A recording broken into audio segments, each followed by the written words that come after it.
Actually, IAS service gives a scope to serve the people, being a pro-poor, pro-people, proactive officer. And it gives the maximum scope to take steps to deliver service at the doorsteps, redress their grievances. I mean, the people in predicaments, people who are impecunious, I mean, poor. So, that is the reason which prompted me to come in IS. So what were the biggest challenges you faced during your tenure and how did they overcome you? Challenges are many. When somebody goes into the work with the cardinal principles, sincerity, honesty, alacrity, and all these things, then what happens? The affected people, they make a caucus, and they always oppose you. But what happens is sometimes your own officers become your enemies, and politicians sometimes also they stand by you. So it depends who becomes the opponent, who opposes you, and then accordingly you carve your way and carve your niche accordingly. In your opinion, how has the role of an IAS officer evolved over the years? IAS officer, as I told, if sincere and honest, can do a lot for the poverty-stricken poor people and to alleviate their predicaments. Yes, sir. India is witnesses rapid urbanization. What policies do you think are essential for sustainable urban development? Urbanization is essential, but at the times the shortcomings or the difficulties posed by the urbanization has to be addressed. This is sometimes associated with a migration of labor and other things. But satellite cities and the concept of smart cities with drainage, with the drinking water, with the sanitation, and scope for the poor people to thrive their own will make urbanization less painful.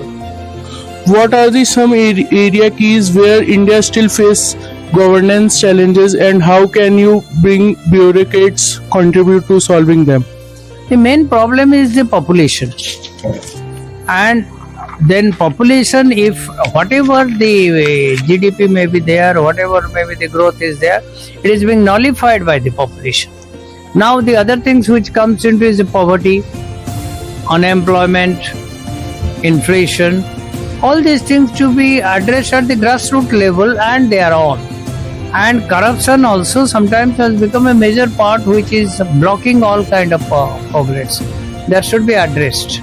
So many young aspirations look up to IAS officers. What would you advise to students preparing for UPSC exams? You know, preparation for UPSC for having the so-called cherished the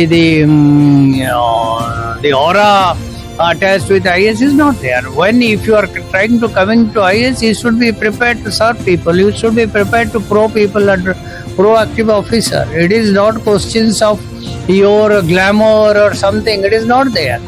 You have to work, and the people who are aspirants should keep this thing in mind and to have a total dedication towards that.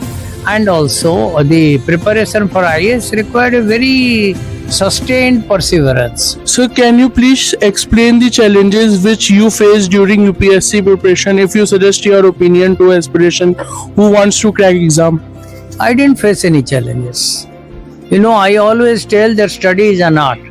You should know how to read, how much to read, when to read, how much to retain and how much to produce. If you know these things, then no need of going for reading so much of things unnecessarily and burdening your head. You should know what to read and then how much to retain and how to produce. In our time, there was long questions to answer. Now these days, they are asking question to write in 150 words or 250 words. And if you are not thorough and you are not very good at expressing yourself, one cannot express within 150 words. Otherwise, it attracts negative marking. Yes, sir. So what final message would you like to share with the public and aspiring journalists? Please stand by the officers who are honest, and pro people and sincere. All the IAS officers are not bad. They are coming through the difficult examination and they have got all sincerity. A few black sheeps are there in all services. And if we are not supporting any person who is a black sheep or involved in corruption or otherwise. But IAS, the officers in general are good and should be encouraged and supported by the public.